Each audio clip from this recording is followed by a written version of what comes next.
شہید باقر النمر کا ذکر کر رہے تھے تو 4 مصرے یاد آتے ہیں کہ حسینی فکر کو ذہن جہاں میں گھول نہ دے، حسینی فکر کو ذہن جہاں میں گھول نہ دے، یزید وقت کے یہ سارے راز کھول نہ دے، حسینی فکر کو ذہن جہاں میں گھول نہ دے، یزیدی فکر کے یہ سارے راز کھول نہ دے۔ تو یہی تھا حکم کے جلد دو نمر کو پھانسی، کہیں یہ می سمیت تمار بن کے بول نہ دے۔ یہی تھا حکم کے کہ جلد دو نمر کو پھانسی، کہیں یہ می سمیت تمار بن کے بول نہ دے، حسینی فکر کو ذہن جہاں میں گھول نہ دے، یزید وقت کے یہ سارے راز کھول نہ دے۔ تو یہی تھا حکم کے جلد دو نمر کو پھانسی، کہیں یہ می سمیت تمار بن کے بول نہ دے، کہیں یہ می سمیت تمار بن کے بول نہ دیں۔ خواتین کے لیے روضہ فاطمین میں انتظام کیا گیا، LED وہاں پہ لگائی ہوئی، اگرچہ آپ لوگ وہاں بیٹھنا چاہتے ہیں تو وہاں بھی بیٹھ سکتے ہیں۔ انہی اشعار کے بعد میں دعوت سکن دیتا ہوں حجت الاسلام والمسلمین مولانا عقیل عباس معروف صاحب کو موائیں اور ہم سب کے قلوب کو شہداء کے ذکر سے منور کریں۔ آپ حضرات آواز بلند صلوات پڑھیں محمد و آل محمد۔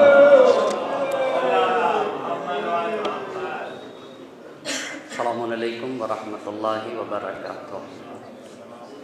اعوذ باللہ من الشیطان اللعین الرجیم، بسم اللہ الرحمن الرحیم۔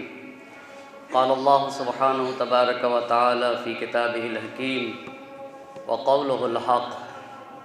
بسم اللہ الرحمن الرحیم۔ من عمل صالحا من ذکر او انثی وهو مؤمن فلنحیینہ حیاۃ طیبہ۔ صلوات پڑھیں پر محمد و آل محمد۔ بہت ہی اختصار کے ساتھ چند باتیں آپ کی خدمت میں عرض کرنا چاہتا ہوں۔ یاد شہداء کے عنوان سے یہ پروگرام برگزار کیا گیا ہے۔ اللہ نے انسان کو بہت ساری نعمتوں سے نوازا ہے، ان ساری نعمتوں میں سب سے بڑی نعمت حیات ہے۔ یہ جو زندگی ہے، یہ صرف اور صرف جس زندگی کو ہم گزار رہے ہیں، یہ زندگی صرف اور صرف ایک مرتبہ ملتی ہے اور اس کے بعد یہ زندگی نہیں ملے گی، اور یہی سب سے بڑی نعمت ہے۔ اس لیے کہ اگر یہ حیات نہ ہو تو انسان درجہ شہادت پہ بھی فائز نہ ہو سکے گا۔ درجہ شہادت کو پانے کے لیے یہ حیات ضروری ہے۔ دلیل کیا ہے کہ حیات سب سے بڑی نعمت ہے؟ قرآن کی جب پہلی آیات نازل ہوئی تو اس میں قرآن نے کہا بسم اللہ الرحمن الرحیم، اقرأ بسم ربک الذی خلق۔ یہ لفظ خلقہ پڑھیے اس خدا کے نام سے جس نے زیور وجود سے آراستہ کیا۔ یعنی یہ آیت اس بات کے اوپر دلیل ہے کہ سب سے بڑا سرمایہ نعمت حیات ہے۔ لیکن زندگی کئی طرح کی ہوتی ہے۔ ایک زندگی نباتی زندگی ہوتی ہے۔ نباتی کا مطلب یہ ہوتا ہے ہم پیدا ہوتے ہیں، ایام گزرتے ہیں، ہم رشد کرتے ہیں۔ ایک درخت کا ننھا سا پودا وہ رشد کرتا ہے، اسے کہتے ہیں نباتی زندگی، جو مجھ میں بھی ہے، حیوان میں بھی ہے، پودوں میں بھی ہے، درختوں میں بھی ہے۔ قرآن نے کہا ہوا یحیی الارض بعد موتہا، زمین کے مر جانے کے بعد اللہ دوبارہ زمین کو زندہ کرے گا۔ اس زندگی کو نباتی زندگی کہتے ہیں۔ ایک زندگی حیوانی زندگی ہے۔ حیوانی زندگی جس میں انسان سوتا ہے، جاگتا ہے، اٹھتا ہے، چلتا ہے، شادی بیاہ کرتا ہے اور بچے پیدا ہوتے اس کے یہاں۔ یہ سیم بات مجھ میں، انسانوں میں، ہم انسانوں میں اور حیوانوں میں بھی ہے۔ جیسے ہم چلتے ہیں ویسے جانور چلتا ہے، جیسے ہم سوتے ہیں جیسے جانور سوتا ہے، جیسے ہمارے ہاں بچے ہوتے ہیں ویسے اس کے ہاں ہوتے ہیں۔ یہ حیوانی زندگی ہوئی۔ اسے قرآن نے کہا ہوا یحیی و یمیت، وہی خدا وہ ہے جو زندگی دیتا ہے اور موت دے دیتا ہے۔ ہم اور آپ زندہ اور کچھ لوگ نہیں۔ یہ ایک حیوانی زندگی، بس ایک نباتی زندگی، دوسری زندگی حیوانی زندگی، ایک تیسری بھی زندگی ہے جو اخروی زندگی ہے۔ ایک صلوات پڑھتے ہیں بر محمد اور آل محمد۔ ایک تیسری زندگی ہے، اس زندگی کو اخروی زندگی کہا جاتا ہے۔ یقول یا لیتنی قدمت لحیاتی، یہاں سے وہاں جانے کے بعد انسان کہے گا اے کاش اپنی اس اخروی زندگی کے لیے کچھ یہاں سے بھیجے ہوتا۔ اور ایک چوتھی زندگی ہے، اس زندگی کو حیات طیبہ کہا جاتا ہے۔ وہ زندگی کیسے ملے گی؟ اور حیات طیبہ بھی اسی زمین کی زندگی کو کہا جاتا ہے۔ کون سی زندگی کو حیات طیبہ؟ کہ جہاں کے اوپر جب حیات طیبہ انسان کو ملتی ہے اور حیات طیبہ کا مالک انسان جب یہ دیکھتا ہے کہ دین خدا پہ آنچ آ رہی ہے تو کہتا ہے کہ میں حیات طیبہ کا مالک ہوں، مگر دین ایک عظیم سرمایہ ہے، مجھے اپنی حیات کو دین پہ قربان کر دینا ہوگا۔ پر یہ وہی سوچتا ہے جو حیات طیبہ کا مالک ہوتا ہے۔ لیکن حیات طیبہ کسے کہتے ہیں؟ حیات طیبہ، حیات طیبہ جو ہر طرح کی آلودگی سے پاک و پاکیزہ حیات ہو، جو نہایت طیب و طاہر حیات ہو، جس میں آلودگی کا گزر نہ ہو، اس حیات کو حیات طیبہ کہا جاتا ہے۔ ہاں، شاید سید الشہداء کا یہ قول اسی حیات طیبہ کی طرف اشارہ کرتا ہو۔ ہیہات من الذلہ، یہ ذلت ایک عام اور ایک مطلق مفہوم ہے۔ ذلت ہر پستی کو شامل ہے، چاہے وہ جہالت کی پستی ہو، چاہے وہ ظلمت کی پستی ہو، چاہے وہ گمراہی و تاریکی کی پستی ہو، ہر طرح کی وہ زندگی حسین کو پسند ہے جس زندگی میں کسی طرح کی ذلت و رسوائی نہ ہو۔ لیکن حیات طیبہ کیسے ملے گی؟ پہلی بات، جتنا انسان اللہ اور رسول کی آواز پہ لبیک کہتا چلا جائے گا اتنی ہی حیات طیبہ کا مالک ہو جائے گا۔ ایک مثال دوں، میں کیسے سمجھوں کہ میرے اندر زندگی پائی جاتی ہے یا نہیں؟ یہ پہلی بات۔ دوسری بات یہ کہ اگر زندگی پائی جاتی ہے تو کتنی زندگی ہے اور کتنی مردگی ہے۔ بس دیکھنا ہوگا کہ اللہ اور رسول کا کتنا مطیع و فرما بردار ہوں۔ جتنا اللہ اور رسول کا مطیع و فرما بردار ہوں وہ اتنا سمجھ لینا چاہیے میرے اندر حیات اور زندگی پائی جاتی ہے۔ دلیل کیا ہے؟ قرآن کی آیت، یا ایھا الذین آمنوا استجیبوا للہ وللرسول اذا دعاکم لما یحییکم، اے صاحبان ایمان اللہ اور رسول کی بات پہ لبیک کہو۔ کیوں؟ اس لیے کہ اللہ اور رسول انہی باتوں کی طرف بلاتے ہیں جس میں تمہاری حیات ہوتی ہے، جس میں تمہاری زندگی ہوتی ہے۔ اسی لیے قرآن نے کہا کچھ لوگوں کے لیے قرآن کہتا ہے ذرہم فی خوضہم یلعبون، چھوڑو یہ جائیں اور گمراہیوں کی چراگاہوں میں جا کے چریں۔ کچھ لوگوں کے لیے قرآن نے ایسے کہا، کچھ لوگوں کے لیے کہتا ہے کأنہم خشب مسندہ، ان کی مثال سوکھی لکڑیوں جیسی ہے جنہیں دیوار سے ٹیک لگا کے رکھ دیا گیا۔ اور کچھ لوگوں کے لیے میرے مولا نے کہا ذالک میت الاحیاء، انہیں زندہ نہ کہنا، یہ چلتی پھرتی لاشیں ہیں۔ کیوں چلتی پھرتی لاشیں؟ لا یعرف باب الہدی، یہ راہ ہدایت ہی کو نہیں پہچانتا ہے اور نہ ہی راہ گمراہی کو پہچانتا۔ جن لوگوں کے ہاں حق اور باطل کے تشخیص کا معیار نہ ہو، جو نہ سمجھتا ہو کہ حق کیا ہے اور باطل کیا ہے، کائنات کے مولا نے ایسے لوگوں کو کہا کہ جو لوگ یہ نہ جانے کہ حق کیا ہے اور باطل کیا ہے ہرگز انہیں زندہ نہ کہنا۔ ذالک میت الاحیاء، یہ چلتی پھرتی لاشیں ہیں۔ اور اللہ کے نبی نے کہا ایاک و مجالست الموتى، مرے لوگوں کے ساتھ نہ بیٹھا کرو۔ مرے لوگوں کے ساتھ، یہ مرے لوگ کیا قبرستان جانے کو منع کر رہے ہیں؟ ہرگز نہیں۔ ہم ہی لوگوں میں کچھ لوگ ہیں جو چلتے پھرتے ہوتے ہیں، پر حقیقت میں وہ چلتے پھرتے تو ہوتے ہیں لیکن چلتی پھرتی لاشیں ہوتی ہیں۔ حیات طیبہ پانے کے لیے اللہ اور رسول کے آواز پہ لبیک کہنا ہوگا، یہ پہلی بات۔ دوسری بات یہ ہے کہ ایمان اور عمل صالح، جیسے کہ قرآن نے کہا من عمل صالحا من ذکر او انثی وہو مؤمن فلنحیینہ حیاتا طیبہ۔ اگر تمہارے پاس ایمان ہے، میں ایک چھوٹی سی مثال دینا چاہتا ہوں اپنے چھوٹے بھائیوں کے لیے۔ ہم اپنے گھروں میں طوطا پالتے ہیں، کچھ لوگ بلی بھی پالتے ہیں، کوئی بات نہیں۔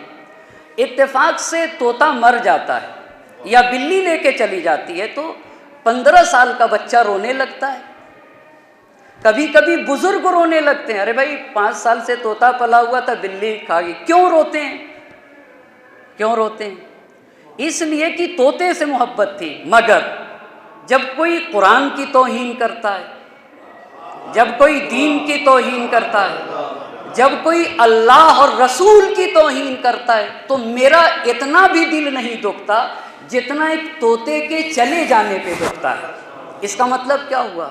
ایمان محبت کا نام ہے، ایمان اللہ اور رسول اور قرآن و اہل بیت سے عشق کا نام ہے۔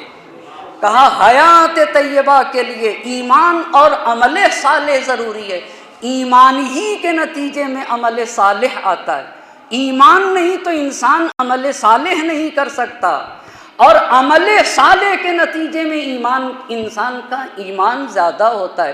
جب مومن عمل صالح کی طرف قدم بڑھاتا ہے تو پھر ایسے مومن کا ایمان بڑھتا ہے، اور پھر ایمان اور عمل صالح کے نتیجے میں شائستہ کردار وجود میں آتے ہیں۔ اب جب اللہ اور رسول کی بات پہ لبیک کہتا ہے، پہلی بات ایمان اور عمل صالح کے درجات پہ فائز ہوتا ہے، یہ 2 باتیں۔ اب حیات طیبہ جب انسان کو مل جاتی ہے تو ایسا انسان جب حیات طیبہ کا مالک ہوتا ہے، اب یہ دیکھتا ہے کہ دین خدا پہ حرف آ رہا ہے، اللہ اور رسول کی توہین ہو رہی ہے۔ تو چونکہ ایمان جیسا عظیم سرمایہ، مجھ ایک طالب علم کو ابھی تک یہی نہیں حل ہو سکا کہ سرمایہ کسے کہتے۔ طالب علم مسلم سبھی لوگ، کہ ایک انسان کو یہ جاننا چاہیے کہ سب سے بڑی دولت کیا ہے۔ میں آج تک یہی نہیں سمجھ سکا۔ آپ یہ بتائیے، سب سے عظیم سرمایہ وہی سرمایہ ہے جو انسان کو ابدی بدبختی سے نجات دے دے، وہ کون سا سرمایہ ہے؟ وہ سرمایہ ایمان ہے، وہ دولت ایمان ہے۔ دولت ایمان سے بڑا کوئی سرمایہ نہیں ہے جو انسان کو ابدی بدبختی سے نجات دے دے، اسے ایمان کہا جاتا ہے۔ اب جب حیات طیبہ مل جاتی ہے تو دین خدا پہ آنچ آ جائے تو یہ اپنے جان کو دین خدا پہ قربان کر دیتا ہے۔ علماء نے لکھا ہے شہداء کی مثال ایک شمع جیسی ہے، شمع خود جلتی رہتی ہے مگر سماج اور معاشرے کو جس جگہ روشن ہوتی ہے اسے منور کر جاتی ہے، لیکن حیات طیبہ پا کر دین پہ جب آ جاتی ہے تو قربانی کا جذبہ لے کے اپنا جو سب سے عظیم سرمایہ جسے حیات کہتے ہیں وہ راہ خدا میں قربان کر دیتا ہے۔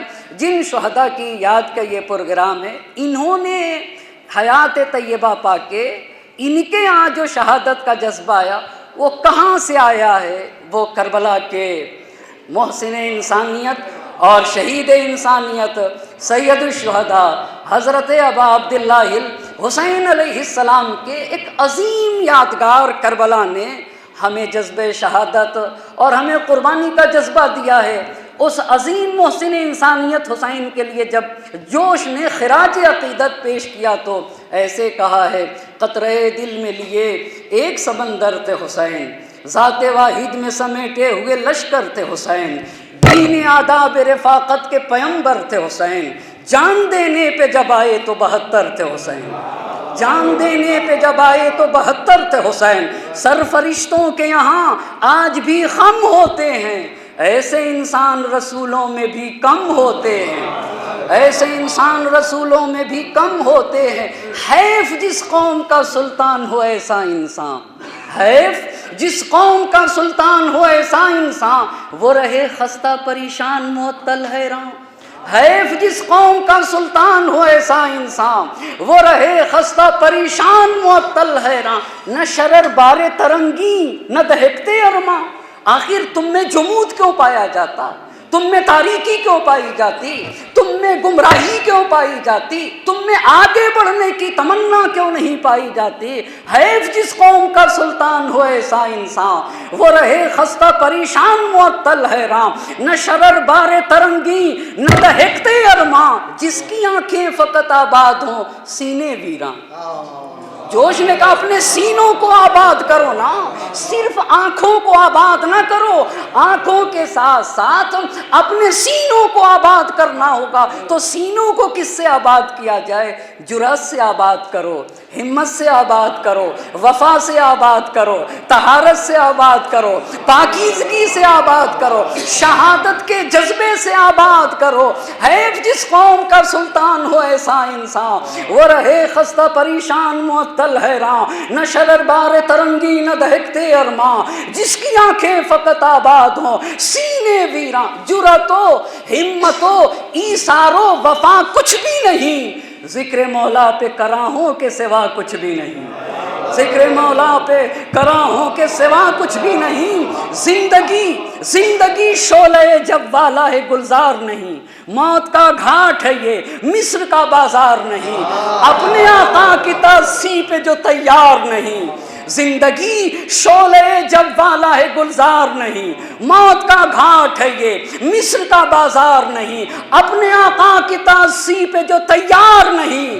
زندہ رہنے کا وہ انسان سزاوار نہیں، زندہ رہنے کا وہ انسان سزاوار نہیں، جو حسینی بھی ہے اور موت سے بھی ڈرتا ہے، جو حسینی بھی ہے اور موت سے بھی ڈرتا ہے۔ ہاں وہ توہین حسین ابن علی کرتا ہے، ہاں وہ توہین حسین ابن علی کرتا ہے۔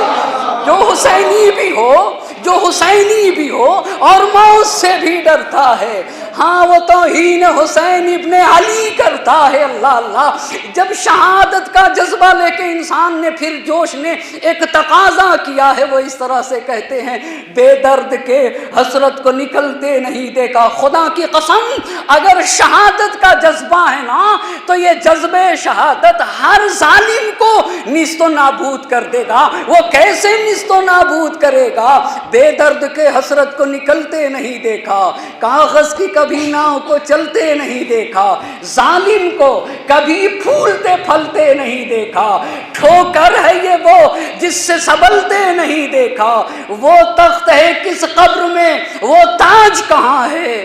اے خاک بتا زور یزید آج کہاں ہے، اے خاک بتا زور یزید آج کہاں ہے؟ احساس نہیں جس میں وہ تاریخ ہے سینہ، دوزخ میں اترتا ہے صدا ظلم کا زینہ، پستی کی علامات ہیں انصاف سے کینہ، جو حق سے لڑا ڈوب گیا اس کا سفینہ، ہاں پیرو باطل کو ابھرتے نہیں دیکھا، جب زلف یہ بگڑی تو سنورتے نہیں دیکھا۔